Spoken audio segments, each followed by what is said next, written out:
President Joe Biden is imploring the U.S. Senate to move fast on the bill the House just passed, warning the nation risks economic devastation if there is a rail strike. As for the Respect for Marriage Act, the White House is reacting tonight to its passage in the Senate. White House correspondent Owen Jensen continues our team coverage tonight. Owen? Tracy, in a statement on the bill's passage, the president said he would promptly and proudly sign it into law, adding Americans should have the right to marry the person they love. But as we reported, opponents fear this bill is an attack on religious freedom and deeply held traditional beliefs on marriage. As the Respect for Marriage Act advances in the White House press briefing room today, I do think, and we do think, it's something to celebrate.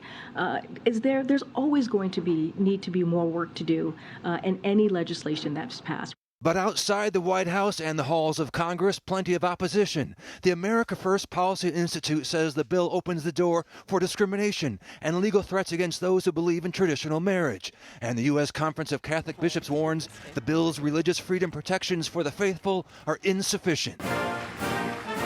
Meanwhile, President Joe Biden addresses the opening day of the White House Tribal Nation Summit. Together, emphasize the word together. Together, my entire administration is advancing the economic agenda and making historic investments in Indian country.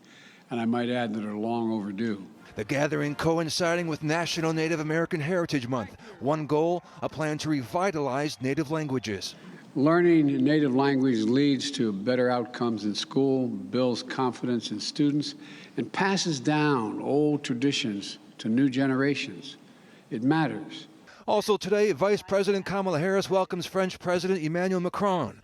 They visit NASA's headquarters. For the two countries, a chance to show off their cooperation on space technology ahead of the first state visit of President Biden's administration that kicks off tomorrow. France is a vital ally to the United States, and this visit demonstrates the strength of our partnership, our friendship, and our cooperation. And when President Biden and President Macron meet tomorrow to talk, they'll discuss on the agenda the war in Ukraine, of course, Iran's nuclear program, the Indo-Pacific, security and stability in Africa, and those protests in China over those harsh COVID policies. At the White House, Owen Jensen, EWTN News Nightly.